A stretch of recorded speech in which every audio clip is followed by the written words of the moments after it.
Nah, sebelum berkegiatan main, Zahtia mempunyai satu nyanyian untuk anak Zahtia, yaitu nyanyian tentang tema binatang.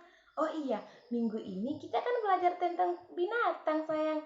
Apa saja binatang yang ada dekat rumah kita? Contohnya seperti kucing, kelinci, ya sayang ya.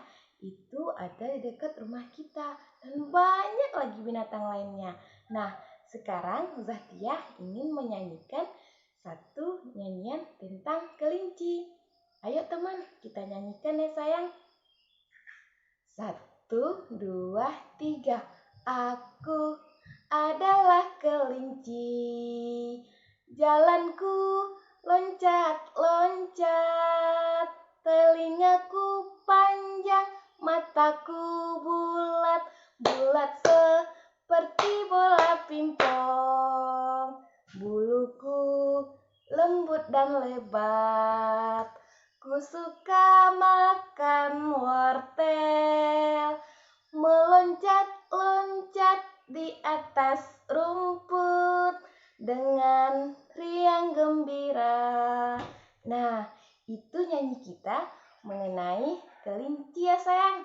Nanti anak Zahtia bisa mengulang-ulang nyanyian tersebut.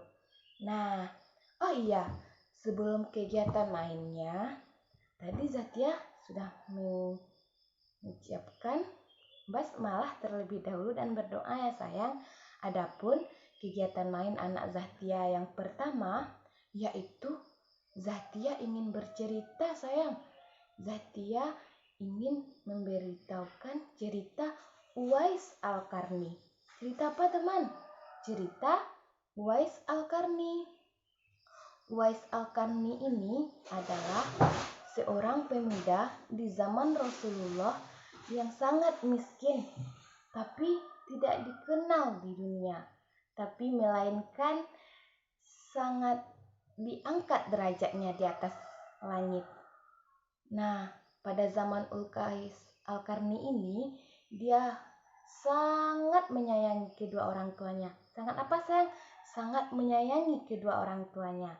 Nah, sebelum itu, Zahtia ingin anak Zahtia menonton video yang Zahtia tayangkan.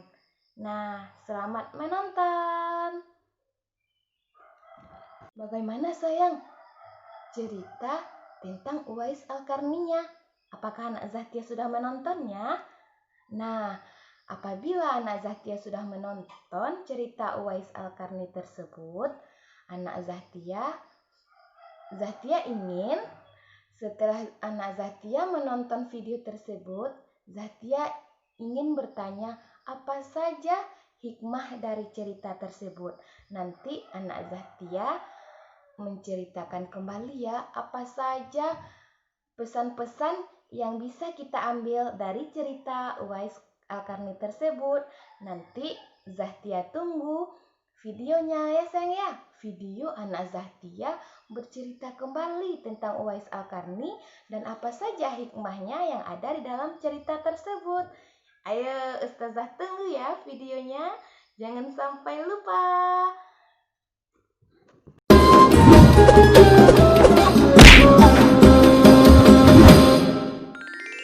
Kisah Uwais Al-Qarni, pemuda yang terkenal di langit. Kisah ini bercerita tentang seorang pemuda bernama Uwais Al-Qarni yang hidup pada zaman Nabi Muhammad SAW. Nama Al-Qarni yang disematkan padanya memiliki arti yang dalam bahasa Arab, penghuni langit.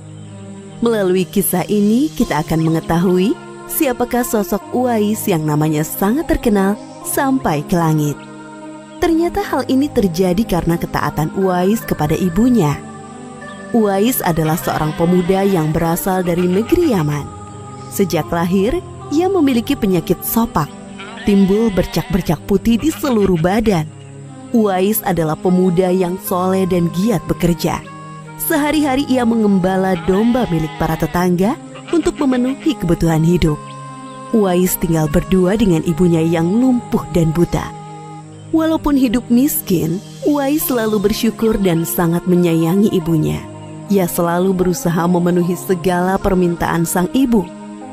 Uwais anakku, kemarilah sebentar nak. Baik ibu, apakah ada yang engkau butuhkan? Anakku sayang, mungkin hidup ibu sudah tak akan lama lagi. Ada satu keinginan ibu yang ingin sekali terwujud. Jangan berkata seperti itu ibu. Katakan padaku, apa permintaan ibu itu? Sebelum saat itu tiba, ibu ingin melaksanakan haji. Mendengar perkataan ibunya, Uwais hanya termenung sambil berpikir. Aku sangat ingin mewujudkan permintaan ibu. Mohon ibu bersabar sampai saat itu tiba. Aku akan mencari cara agar kita bisa pergi ke Mekah untuk melaksanakan ibadah haji. Oh, terima kasih nak. Ibu Uwais sangat bahagia dan memeluk Uwais sampai menangis. Ya Allah, bagaimana cara hamba membawa ibu hamba yang lumpuh dan buta untuk pergi ke Mekah? Sedangkan jarak dari Yaman ke Mekah sangat jauh, melewati padang pasir yang tandus. Biasanya orang-orang pergi ke sana menggunakan unta. Seekor domba pun aku tidak punya, apalagi unta. Uwais terus berpikir dan akhirnya menemukan suatu ide. Keesokan harinya, Uwais menemui pemilik domba dan membeli 1 ekor domba untuk dipelihara. Namun uangnya hanya cukup untuk membeli 1 ekor anak domba yang kecil. Setiap hari Uwais menggendong anak domba itu naik turun bukit. Orang-orang yang lewat tertawa melihat tingkah Uwais. Hei, coba lihat Uwais itu. Apa yang dilakukannya dengan anak domba itu? Dasar orang aneh. Uwais gila. Uwais sudah gila. Uwais tidak mendengarkan cemoohan dari orang-orang. Saat ini yang ada di pikirannya adalah ibunya. 8 tahun berlalu dan tibalah pada musim haji. Anak domba Uwais semakin bertambah besar. Beratnya mencapai 100 kg. Begitu pula dengan Uwais. Badannya semakin kekar dan bertenaga. Berkat latihan setiap hari, beban berat yang dipikulnya tidak terasa lagi. Sekarang semua orang tahu bahwa apa yang dilakukan Uwais adalah bentuk pengorbanannya kepada sang ibu. Uwais menggendong ibunya sambil berjalan kaki dari Yaman menuju Mekah. Subhanallah, alangkah besar cinta Uwais kepada ibunya itu. Sesampai di Mekah, Uwais tetap menggendong ibunya untuk bertawaf di Ka'bah.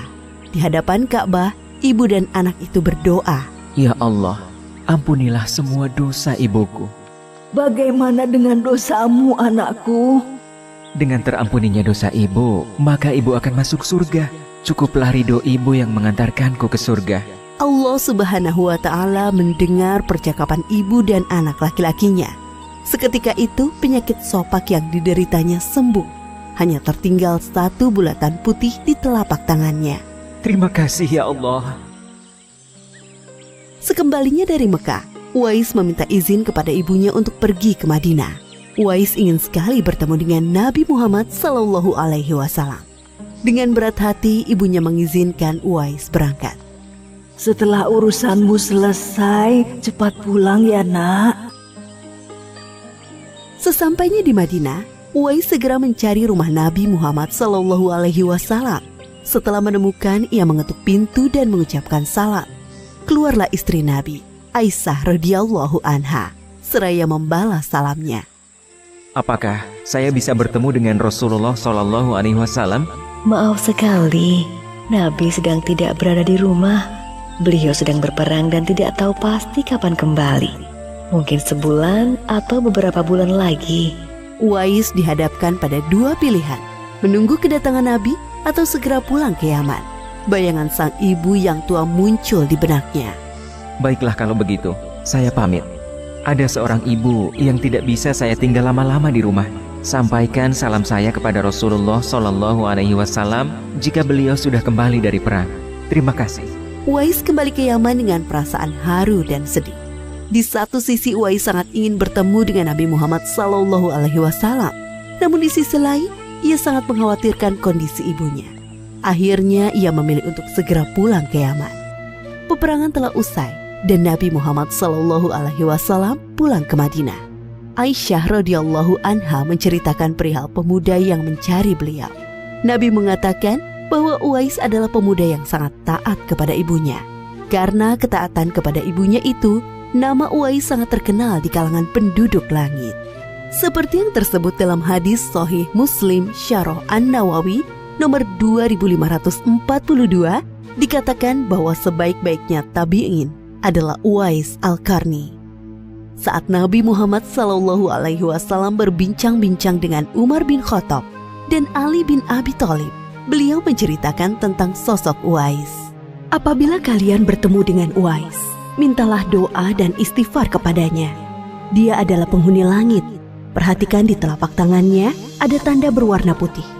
Dulu sejak lahir ia menderita penyakit sobak. Namun atas kesalehan dan ketaatan kepada ibunya, Allah Subhanahu wa Ta'ala menyembuhkan penyakitnya. Sampai pada akhir kematian Uwais, terjadi hal yang menggemparkan. Banyak sekali orang yang hadir mengurus pemakamannya. Orang-orang itu adalah penduduk langit yang dikirim oleh Allah Subhanahu wa Ta'ala. Subhanallah, Maha Suci Allah, sungguh mulia sosok Uwais ini. Demikianlah kisah Uwais Al-Qarni, pemuda yang namanya terkenal di langit. Karena ketaatan pada ibunya, Allah Subhanahu wa Ta'ala meninggikan derajatnya. Dalam kisah ini dapat kita ambil pelajaran berharga bahwa kita harus berbakti kepada orang tua. Semoga kisah Uwais Al-Qarni ini menjadi pengingat agar kita selalu mendoakan kedua orang tua di setiap waktu dan menambah ketaatan kepada mereka.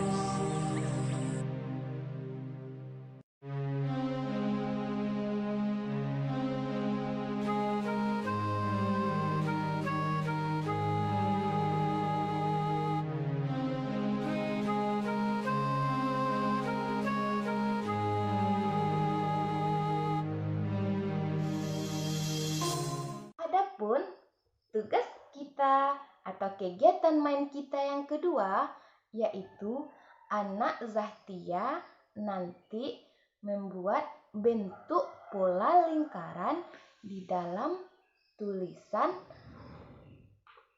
Ar-Rahman pada majalah nomor 4 ya sayang ya, pada majalah nomor 4 halaman 5. Halaman berapa teman? Halaman 5. Jangan lupa ya, mana angka 5-nya teman? Nih, 1, 2, 3, 4, 5. Ini ya 5-nya. Nah, kita buka majalah kita. Kita bertanya sama ayah dan bunda. Bunda, coba lihat bun. Tolong kakak, abang, adek untuk membuka majalah. Kita majalah PD halaman nomor 4 halaman 5. Nanti anak Zahtia membentuk pola lingkaran di tulisan Ar-Rahim. Ya sayang ya. Nih, menggunakan pensil cat airnya. Boleh digabung ya sayang warnanya. Karena cat air Zahtia cuma warna merah aja sayang yang bisa. Dan alhamdulillah Zahtia menggunakan warna merah. Nanti anak Zahtia boleh ya menggunakan warna lainnya yang Zahtia kasih kemarin atau yang dikasih Zauji, Zahyen ya sayang ya. Nih tugas kegiatan main kita yang kedua. Nah, itu saja ya sayang kegiatan main kita untuk hari ini. Nah, sebelum kita tutup pembelajaran kita, jangan lupa mengucapkan apa teman? Alhamdulillahirobbilalamin. Segala puji bagi Allah, Tuhan semesta alam. Amin. Sampai jumpa lagi bersama Zahtia. Sayonara, sayonara. Sampai berjumpa lagi. Kita berjumpa karena Allah, kita berpisah karena Allah. Assalamualaikum warahmatullahi wabarakatuh. Anak ustazah yang soleh dan soleha. Ustazah tunggu ya teman foto dan video anak-anak ustazah. Yeay.